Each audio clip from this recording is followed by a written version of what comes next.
Well, finally tonight, when the Benedictine Sisters of Mary, Queen of Apostles, exhumed the body of their foundress earlier this month, they discovered the unexpected.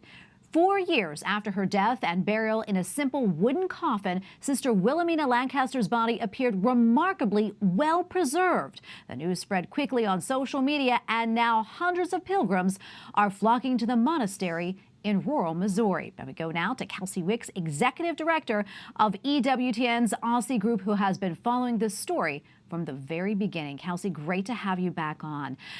First off, tell us a little bit more about Sister Wilhelmina. Well, Sister Wilhelmina Lancaster is the foundress of the Benedictine Sisters of Mary, Queen of the Apostles in Gower, Missouri. It's a thriving religious community, probably best known for their chart-topping Gregorian albums, Gregorian chant albums. But she was born the second of 5 children in St. Louis, Missouri.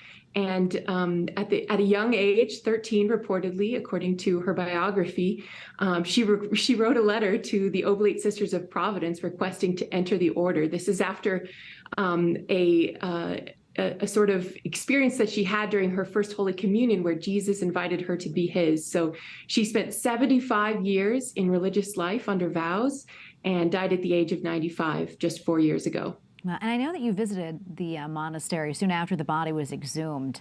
What was the scene like there?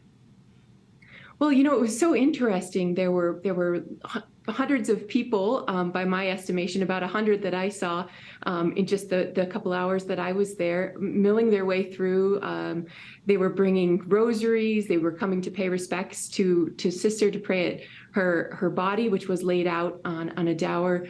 It was really impressive to see the silence and the prayer.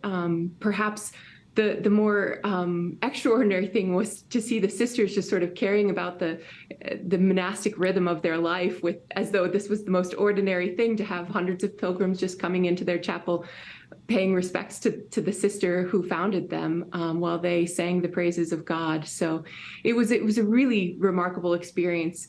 Even the brand name of her sock was visible and had not decayed. Wow, this really is a fascinating story. I'm curious, what's been the impact of this story on the community? We understand, as we talked about, hundreds of pilgrims are flocking there.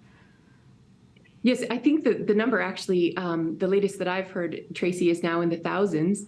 And the sisters are turning down media requests and accepting media requests every day. It's become a sort of national news phenomenon. Newsweek and New York Post have picked up the story. Everyone is just really curious to know, what is this thing that Catholics are saying is a sign of the miraculous, and what does it point to?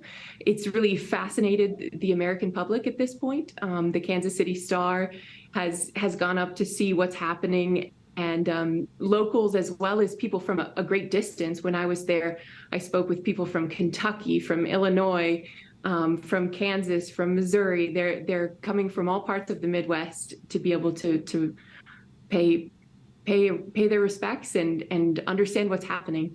Yeah, it really is remarkable. What else can you tell us about all this and what's happening? Yeah, right now what we know is, of course, there are a lot of questions about what does it mean to have a quote unquote incorrupt body. So there's a lengthy investigation process that the church is going to undertake. The bishop has asked the faithful to sort of reserve judgment on the miraculous while things are being investigated. And of course, as Catholics, we trust that there's a process that we can go through wherein the church can solidify our understanding of what's happening. But in the meantime, what's happening is that people are just being inspired by her life. I mean, she was so devoted to the habit, and the habit is actually perhaps one of the most interesting aspects of this. The veil, which adorns her head, is actually made of the same material as the lining of the coffin, and that decayed and the veil did not. So there seems to be, according to the people that I interviewed, the abbess and some of the faithful, there seems to be some sort of tribute that maybe God is speaking through the preservation of this habit as to what it means to be a bride of Christ, and the beauty of those signs of religious life that she was so faithful to through 75 years of life. Well, Kelsey, it really is a remarkable and beautiful story. And thank you so much for coming on and talking to us about it. We appreciate it. God bless. Thank you so much. Let me just add one last thing, Tracy. The foundress, the sister, the abbess, actually mentioned that this is a great sign of hope in the afterlife. So to take a look at, what does it mean? That life doesn't end, and we as Catholics already know that as a matter of church teaching. We don't need miracles to prove it. That this life is not all there is.